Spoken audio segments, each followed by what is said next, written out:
2005. Alors moi je ne suis pas là depuis le début, mais je suis quand même là depuis 7 ans, et dans les projets dans lesquels on rentre dans un projet parce qu'on est dans un projet concret, où on a des actions concrètes qui répondent à un besoin du territoire, mais vraiment où il y a des résultats. Oui, des résultats quantitatifs, qualitatifs, mais vraiment des résultats. Donc ça, c'est quand même une première réponse. La deuxième réponse, pourquoi Basse-Meuse Développement a voulu porter le projet du GAL, parce que pour rentrer un projet de GAL Basse-Meuse, il faut avoir une structure derrière qui va permettre, donc pour construire le GAL Basse-Meuse, ce n'est pas Basse-Meuse Développement qui va porter le GAL, on va construire une structure GAL Basse-Meuse, mais on va pouvoir s'appuyer sur l'infrastructure de Basse-Meuse Développement, sur ce qu'on a en interne, parce que c'est 14% de frais généraux, vous vous doutez bien que ça ne va pas être suffisant, il va falloir acheter du matériel, et l'idée c'est que GAL Basse-Meuse, qui est soutenu par les villes et communes de la Basse-Meuse, on va pouvoir utiliser le matériel existant au sein de Basse-Meuse pour aider au GAL Basse-Meuse de fonctionner, parce que voilà, et c'est un nouveau GAL, et donc l'idée c'est vraiment de pouvoir s'appuyer sur l'expertise de Basse-Meuse, d'échanger entre les différents collaborateurs, même si ce sera une nouvelle structure, et de pouvoir utiliser le matériel et vraiment les moyens de Basse-Meuse Développement pour permettre et se donner toutes les possibilités de permettre à ces structures de se déployer et de prendre son envol. Oui. Il y a une question qui m'interpelle malgré tout, je vous demanderai bien de vouloir m'en excuser. C'est que vous avez organisé une réunion du GAL Basse-Meuse avec les institutions publiques et privées afin d'approuver la stratégie de développement du GAL, qui est quand même un budget de 1 million, presque 800 000 euros, pour les 4 projets. J'ai été...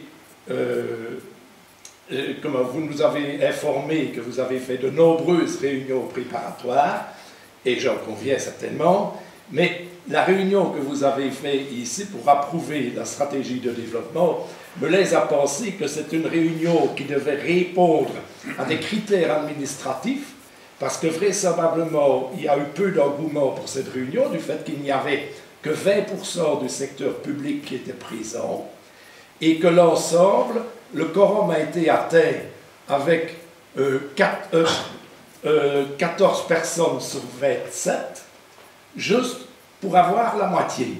Ça me laisse à penser quand même un désistement des différentes communes qui étaient si peu nombreuses pour voter un tel projet. Alors, je vais répondre, peut-être que vous aurez d'autres questions. Donc, comme Isabelle l'a très bien souligné, on a travaillé sur 4 mois. Et c'est vrai que le timing a été très serré. On a effectivement validé cette dernière étape et moins de personnes étaient présentes. Mais par contre, on n'avait pas la possibilité, dans le timing qui nous était imparti, d'avoir une autre date que celle-là. Donc, il y avait 2 possibilités. Soit on prenait cette date-là et on rentrait le GAL, soit on choisissait d'avoir plus de monde, mais alors on n'était pas dans le timing et on ne le rentrait pas. Ce qu'on a privilégié, et j'espère répondre à votre question, c'est d'avoir suffisamment de séances et de jouer sur le qualitatif dans la construction du projet qui nous permet de... Mais effectivement, nous-mêmes, on aurait préféré avoir un timing qui nous permettait d'avoir plus de monde et d'échanges à cette date-là. Donc, votre question, on s'est dit aussi que c'était assez serré. Alors, je ne sais pas si je réponds aussi, voilà, mais vous avez raison de soulever le point parce qu'on s'est posé les mêmes questions. Je vous remercie. Voilà. Voilà, donc effectivement, donc, pour tenir, on était prévenus quasiment de semaine en semaine, des dates qui allaient venir. Donc, quand on avait pris d'autres engagements, c'était difficile de se partager un peu. Ça aussi, on a été assez... Nous n'avons fait qu'une réunion tous les 2. On était à côté des autres. Voilà. Voilà, je vous remercie. Nicolas. Au niveau du suivi, il est prévu de revenir une fois par an concernant l'avancement des projets, etc. quand même, ou pas? C'est vraiment à la demande donc on aura une réponse en automne. Et après, je veux dire, en fonction de la demande des communes, je veux dire, peut-être qu'il y a des communes qui ont besoin d'avoir une fois par an. Donc, vraiment, on s'adapte et on fait le suivi à la demande des communes. Il n'y a vraiment pas de souci à ce niveau-là. Enfin, ici, je vous dis ça, mais je viens de vous répondre juste avant qu'on va créer une structure et ce n'est pas moi, la directrice de Basmeuse Développement, qui vais coordonner tout. Donc voilà. Mais l'idée, c'est de pouvoir vraiment permettre aux communes d'avoir un suivi des actions, puisque vous avez des personnes, je vous l'ai dit juste avant, des citoyens qui se sont engagés dans les projets. La moindre des choses, c'est vous donner un suivi de ce qui se passe au niveau de ces actions, bien évidemment. Oui, on avait des contacts réguliers et Oui, tout à fait, chaque fois la communication via toutes les personnes de contact au niveau de chaque commune. Oui. Nous avons d'ailleurs souligné le travail aussi de l'administration communale qui a aussi fait énormément. Effectivement, oui. Dans un délai très court. Beaucoup s'est déroulé en 4 semaines. Les 4 dernières semaines ont été très chaudes. Michel, oui. Sur le projet 2, vous parlez de la route d'Artagnan. Oui. Vous ciblez vraiment la route d'Artagnan, mais aussi pour les sorties du Grand Randonnée? Oui, c'est ça. En fait, ouais, pour répondre à votre question, en fait, on s'est dit que la route d'Artagnan, qui était inscrite au niveau du patrimoine, permettait peut-être aux personnes qui allaient lire le projet de dire « Ah oui, la route d'Artagnan ». Mais en fait, tous les chemins de randonnée, on s'est dit que tous les chemins de randonnée de chaque commune devaient avoir autant d'importance que cette route-là, et les points d'intérêt de chacune des communes devaient, et c'est ce qu'Isabelle a expliqué, on va faire ce diagnostic et vont être mis en avant dans chacune des communes. C'est tous les GR qui passent. Exactement, c'est tous les GR, et je ne sais plus si qui était avec moi dans ce groupe de travail. On l'a évidemment souligné que tous les GR devaient être mis en avant dans ce projet-là. Oui. Merci. Oui. Oui, moi plus pratiquement, je voudrais savoir quand on verra vraiment, plutôt de nos yeux, les réalisations pratiques de tous vos projets. Ou la réalisation. Quand est-ce qu'on en aura conscience? Parce qu'il me semble que c'est du rêve que vous nous présentez, quelque part. C'est que des projets. Et cet argent qui est là, où est-ce qu'il est maintenant pour le moment? En fait, c'est de l'argent qui est à l'Europe et puis qui sera... donc il y aura des comités de suivi, on va recevoir. Il sera délivré au fur et à mesure des réalisations. En fait, on travaille déjà chez Basmeuse Développement par projet, par financement au niveau des projets européens. Et en fait, on doit prendre des actions concrètes. Et donc, quand on vous présente la plateforme, ben, il va y avoir une action concrète avec du suivi, avec un... Qui consistera en quoi l'action concrète? Je voudrais avoir une idée de ce que nous, on pourra voir et ressentir. C'est des chargés de mission. Ben, l'action concrète, une plateforme, vous allez avoir une plateforme, une plateforme informatique, enfin, je ne sais pas être plus concrète qu'une plateforme informatique, où vous allez pouvoir utiliser la plateforme informatique et où elle sera alimentée, la plateforme informatique. Et donc quand vous ferez vos balades, vous pourrez cliquer en fonction de la balade et de voir les producteurs locaux qu'il y a, les points d'intérêt avec l'historique de les balisages, etc., c'est à charge des communes. Alors le balisage... Oui, non, il n'y a pas spécialement de balisage, mais par exemple, si je prends on parle de la fiche de la mobilité douce.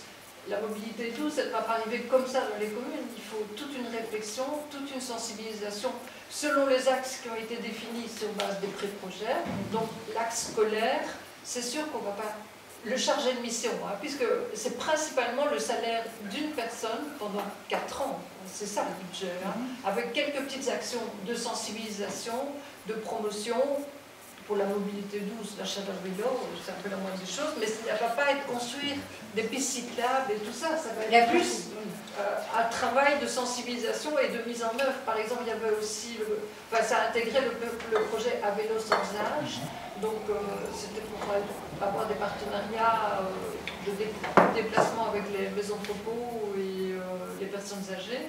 Ben, il faut trouver l'argent pour acheter un vélo triporteur. Donc ça, il faut se débrouiller pour aller avec des partenariats au niveau des entreprises, mais il faut aussi constituer des équipes de bénévoles, organiser toute la logistique, et ça, c'est le travail d'une personne qui est engagée au sein de la structure de Basse-Meuse Développement et qui va mettre en place, un petit peu comme nous on a fait, pour organiser toutes les réunions citoyennes, créer des pré-projets. Je pense que si on veut de la participation citoyenne et de l'implication des acteurs locaux, il faut vraiment travailler, ça ne tombe pas comme ça. Mais si j'ai bien compris, jusqu'à présent, c'est au stade de projet que vous avez présenté à la région. Et si la région refuse, que devient votre travail? Alors, si la région refuse, ce ne sera pas un gain, mais comme je vous l'ai expliqué, Basse-Meuse Développement monte des projets, met en place des projets. Il y a d'autres sources de financement. L'idée, c'est de quand même se servir de ce qui vient d'être alimenté du travail de l'université et de voir au travers peut-être d'autres sources de financement comment peut-être une ou deux actions, ce ne sera peut-être pas les 4 actions, mais de se servir de ce travail-là pour permettre au territoire d'amener ce rayonnement et de pouvoir faire ça. Alors on espère, à ce stade, il y a 23 ou 24 GAL qui ont été rentrés. 23. Il y a 20 GAL qui seront financés. Voilà. Donc voilà. Nous, on a l'impression... Il y a un budget pour un seul GAL. Non, pour 20 GAL. Il y a un budget pour 20 GAL. Il y en a 23. Donc il y en a 3 qui seront éliminés. Nous avons l'impression que nous avons fait un travail qui respecte vraiment les attentes des communes et ce que la méthodologie impose.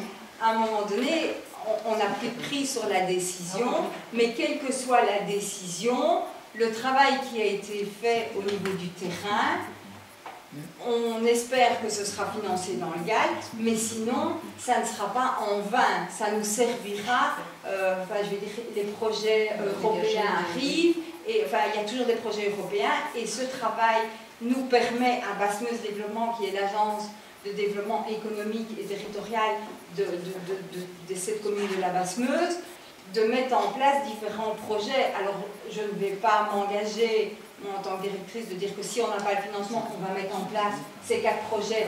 Ça, je ne le ferai pas. Mais c'est dégager des pistes, quoi. Voilà, mais de toute façon, ce travail-ci nous permet déjà aujourd'hui, dans d'autres appels à projets qu'on est en train de rentrer, de mieux comprendre toute une série de mécanismes. Voilà, maintenant c'est déjà plus précis. Voilà. C'est plus pratique. C'est un projet à 1 million d'euros, en nous espérant un subside de 90% si notre projet est reçu, donc il resterait 10%, 180 000 euros à se répartir entre les communes partenaires. Donc c'est vrai que c'est l'opportunité pour nous de certains projets que nous ne pouvons pas mettre en œuvre au niveau de l'administration parce qu'il n'y a pas les ressources humaines suffisantes non plus, ni la capacité financière de participer à autant de projets en même temps, qu'avec cette équipe composée des différentes communes et de Basse-Meuse Développement qu'on pourrait être retenu. Voilà, c'est le principe des appels à projets. On répond à plusieurs projets, on est retenu à certains, et on se remet en question pour les suivants si on n'est pas repris. Voilà, c'est OK. Je propose qu'on vote le point. Oui. Abstention. Oui. Oui. Oui. Oui. Oui. Oui. Oui. Oui. Oui. Oui. Oui. Oui. Oui. Je vous remercie d'être venu. Merci à vous.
Je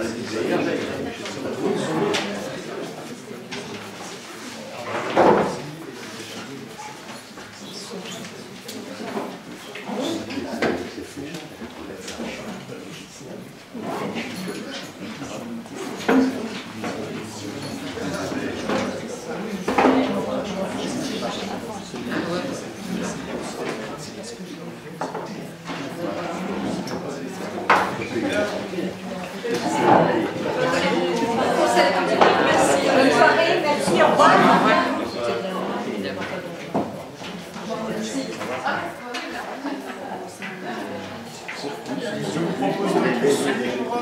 Point 4, communication, rien particulier, vérification de leur pièce communale. Point 5, arrêté de police, y a-t-il des remarques ou des questions?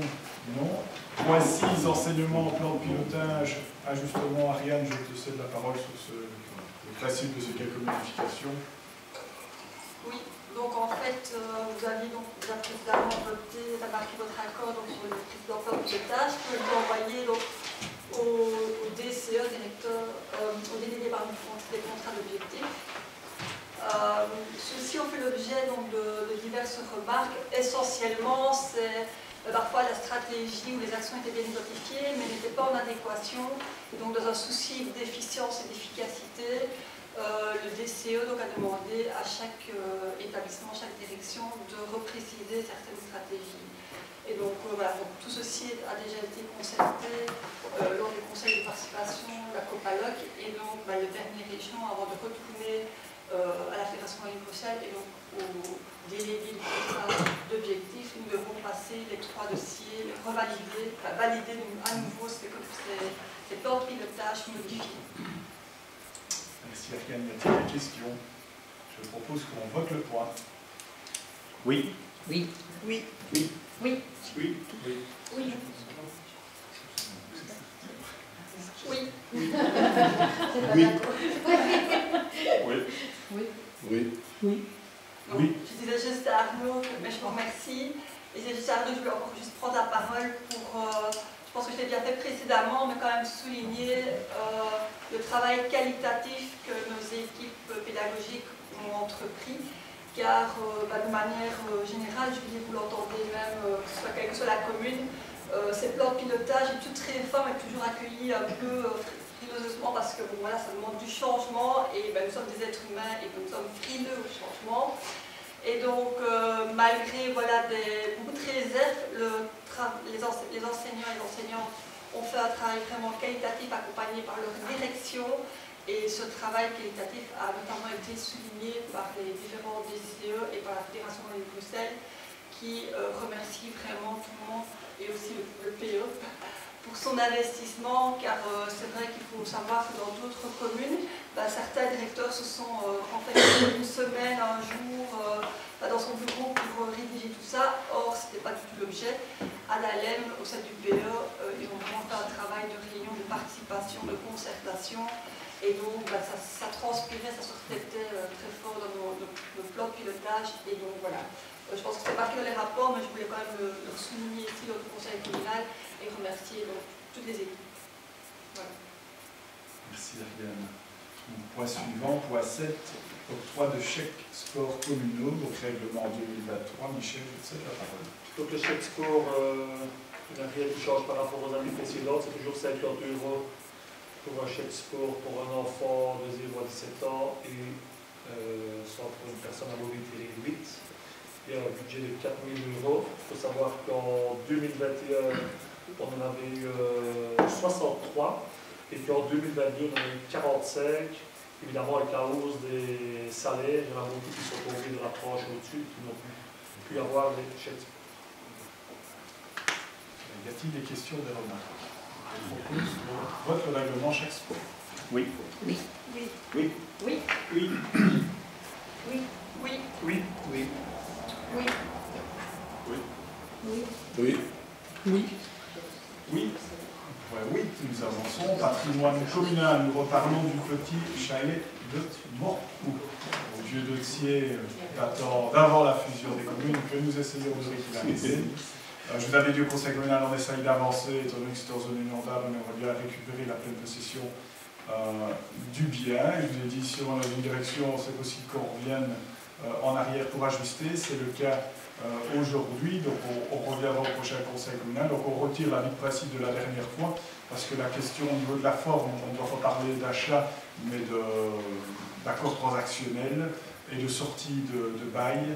Donc on propose de retirer la décision pour revenir une prochaine fois. Ça nous a été conseillé avant de passer chez le notaire, même si sur la forme, on a demandé un avis juridique sur la forme et le montant de la transaction, de l'accord convenu, pour éviter tout conflit juridique. Notre conseil a considéré que l'accord était avantageux pour la commune et nous invite à aller dans cette direction, mais changer les termes de ce qui a été voté au conseil communal. Donc voilà, y a-t-il des remarques ou des questions sur le point? Oui. Oui. Oui, bien sûr, il y a une remarque, parce que la modification de ce point, c'est la conséquence d'une demande d'annulation de la décision du mois de février. Et le SPOE, ayant considéré que la demande d'annulation était fondée, a demandé à l'administration communale de lui fournir toutes les pièces du dossier, depuis l'origine jusqu'à ce jour, afin de pouvoir rendre un avis sur la pertinence de la demande d'annulation. Dès lors, je souhaiterais, soit la commune a répondu à l'administration pour qu'elle puisse apprécier la demande d'annulation, ou bien alors la commune dit non, on annule, la requête n'a plus lieu d'être parce qu'on annule la décision. Dès lors, je souhaiterais qu'il y ait un amendement à la proposition que vous faites et qu'on stipule les deux choses d'une façon bien différente. D'abord, on vote sur l'annulation de la décision du conseil communal du mois de février, et puis alors, on rediscute de la proposition de requalification pour une indemnité de rupture conventionnelle de bail. Ce sont deux choses différentes. Ce dossier, comme vous l'avez très justement dit, c'est un vieux dossier qui traîne depuis des décennies. Il serait temps de y mettre un terme. Alors, essayons de ne pas remettre du flou dessus et que l'on avance clairement dans une bonne direction.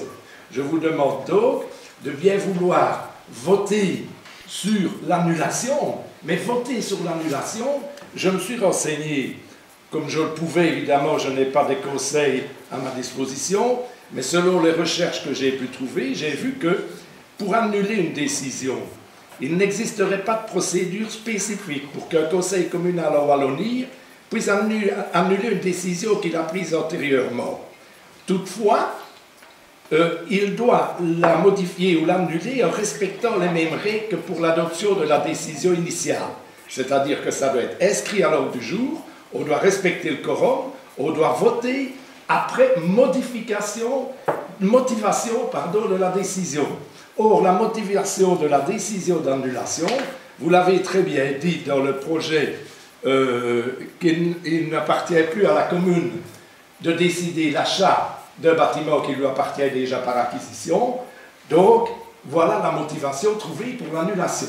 Mais je demande en conséquence que l'on vote d'abord l'annulation de la décision concernant l'achat du chalet, et puis dans un second temps qu'on discute de la requalification.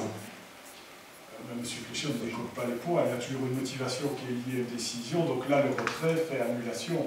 Le retrait, ce que vous propose de voter aujourd'hui, c'est le retrait de la décision du dernier conseil communal qui vaudra annulation du point. Donc c'est comme ça que c'est établi, et la motivation est retranscrite ici au niveau de la délibération, donc ça fait une page et demie, donc il n'y a pas de... Voilà, il n'y a pas de questionnement à ce niveau-là. Soit on est d'accord de retirer le point comme exprimé parce que la notion d'achat n'est pas la bonne, mais qu'on parle plutôt de l'esprit ici, je vais réutiliser les termes, qu'il y a mieux de reconsidérer cette opération sous l'angle de la rupture conventionnelle de bail, du dédommagement transactionnel corrélatif, et non celui de l'acquisition du chalet déjà propriété de la commune par accession. Donc voilà, les termes sont établis, et si on vous propose, soit on a envie d'avancer, soit on a envie à un moment donné de chipoter sur les termes, mais ici à un moment donné on vous propose de retirer une décision sur laquelle vous y étiez opposé la dernière fois, donc vous devriez être d'accord. Donc je pense qu'à un moment donné on se dit, est-ce qu'on avance? dans une direction, et ici, le retrait, je vous dis, le retrait vaut l'annulation. Donc le retrait vaut l'annulation. On repart à zéro. On repart à zéro. Donc le retrait d'un avis de principe, qui aurait été avis de principe. Permettez-moi de ne pas cautionner cela. Je voudrais justement que les choses soient claires dans ce dossier complexe et qu'on dise d'abord c'est annulé. Et puis on requalifie. Donc je demande que l'on fasse l'amendement de voter sur l'annulation. On ne vote pas une annulation, on vote un retrait.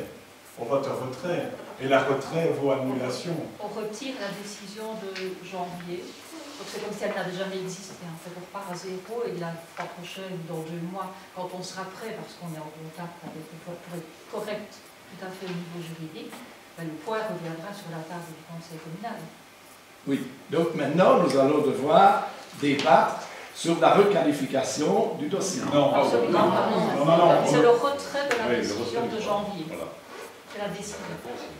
La seule chose qu'on vote, c'est le retrait de la décision. La délibération, c'est vraiment article 1, retirer la délibération du 26 juin 2023 et décidant de marquer son accord de principe relativement à l'acquisition du chalet bien situé sur la parcelle cadastrée sur la parcelle d'une superficie de 67 m² et appartenant au domaine privé communal à un montant de 8 000 €. Et précisant que, là on reprend la délibérée de la dernière fois, et que l'article 2 portait connaissance de la présente au SPU intérieur et à monsieur, je ne vais pas citer, oui. propriétaire, en tout cas utilisateur pendant plus de 60 ans du bien, et locataire de la parcelle. Oui. Et que devient ce que vous écrivez ici, reconsidérer l'opération sous l'angle de la rupture conventionnelle du bail de fermage et du dédommagement transactionnel. Qu'est-ce que c'est ça? Mais ça, tout tombe à l'eau, vu qu'on retire, on annule la décision. En retirant, on annule la décision de la dernière fois. Donc, si on veut de nouveau avancer dans ce projet, il faut revenir avec un prochain point au conseil communal qui sera voté. Et là, on définira les termes du... Mais ceci n'a aucune valeur juridique, alors, ce que vous dites ici. Reconditionner. Reconsidérer l'opération sous l'angle de la rupture. Mais ça, c'est une motivation de la délibération, mais la décision, c'est la décision du conseil communal, c'est le retrait. Enfin, Jocelyne, dis-moi si je me trompe, mais... C'est le retrait de la décision du conseil communal. On ne prend pas une nouvelle décision à la place. La décision, c'est le retrait. Donc, la décision n'existe pas. On repart la décision qui disait qu'on allait faire ceci, cela. On annule, c'est fini. Alors, on va présenter et elle est motivée par... La décision de janvier n'existera plus. Ça va. Je propose de voter le retrait. Je vote le retrait. Oui. Oui. Oui. Oui. Oui. Oui. Oui. Alors le point suivant, le point 9, l'environnement, projet de parc paysager, pays de bocage sans frontières, donc nous en avons parlé longuement dans le conseil communal. Ici on passe à l'étape supérieure, l'approbation du plan opérationnel et de l'accord de coopération entre partenaires, et Lyon a représenté la commune ce mercredi pour signer ce plan opérationnel avec les autres communes. Désolé pour l'agenda, c'est vrai qu'il a signé à votre conseil, mais on n'a pas défini l'agenda. Y a-t-il des remarques? Mais ce point avait été voté à l'unanimité au dernier conseil, donc je pense qu'il n'a rien fait de mal. Non, pas Avec une abstention. Désolé, la majorité l'a emporté. Voilà, je propose de voter. Nicolas. Oui. Oui. Oui. Oui. Oui.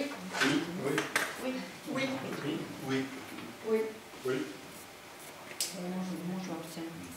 Oui. Oui. Point 10, mobilité et tourisme, balade communale, validation des 13 tracés. Donc un projet de longue haleine, ambitieux. Nous arrivons tout doucement à son terme. Et je cède la parole à notre échevin de la mobilité, Fabien, pour une présentation.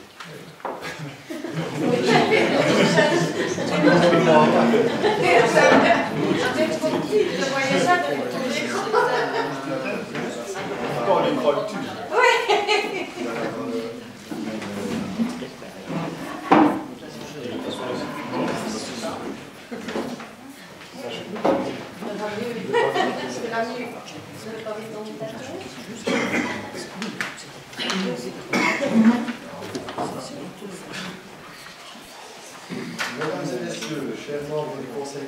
communale, je suis ravi de pouvoir vous présenter aujourd'hui de nouvelles balades communales que nous allons mettre en place. D'abord, comme le disait le petit spot TV, pour ceux qui s'en souviennent, un petit bout d'histoire. Il y a maintenant déjà 3 ans, ce projet repris dans notre programme politique a été posé sur la table afin de pouvoir débuter. Rapidement, nous avons compris la complexité de la tâche ainsi que le temps qu'il allait être nécessaire d'y consacrer. C'est pourquoi, pourvu du travail conséquent, il fut nécessaire de former un groupe de travail qui permettrait d'organiser les étapes indispensables à la réussite de ce projet. Ainsi, c'est une dizaine de personnes qui ont pris place autour de la table, certains membres élus, notamment Arnaud, Daniela, Michel, Marie et Pierre Lucas, moi-même également, mais aussi une sélection en interne d'autres citoyens intéressés par la démarche et connaisseurs de notre territoire, messieurs Patrick Ancia, Pierre Dehoué, José Quimier, Jean-Paul Gerdet et Éric Pierre. Ce sont essentiellement ces derniers, Pierre Lucas inclus, qui ont opéré sur le terrain. C'est ainsi qu'après avoir commandé 10 cartes grand format de la commune auprès de l'Institut géographique national, les discussions eurent bon train. De propositions d'itinéraires en griffonnage, de cartes en repérage sur le terrain, de recherche de propriétés en défrichage de servitudes reprises à la place, de gens fatigués en brainstorming, c'était non moins de 18 circuits qui étaient provisoirement proposés. En parallèle, il s'agissait de s'imprégner des recommandations du Commissariat général au tourisme, de manière à pouvoir faire reconnaître officiellement ces futurs tracés. Nous devions alors nous rendre à l'évidence. 18 circuits, cela allait être de trop, et après beaucoup de réflexions, de concessions, de modifications, 13 furent définitivement retenus pour pas moins de 97 km de distance totale. Il s'agissait ensuite de relever les données techniques sur le terrain, les distances, les durées, les difficultés du parcours, les aménagements à réparer ou à créer pour plus de sécurité ou de visibilité, les données GPS, les emplacements de départ avec parking public et j'en passe. Au bureau, il y avait lieu de créer la partie administrative, trouver des noms balades, constituer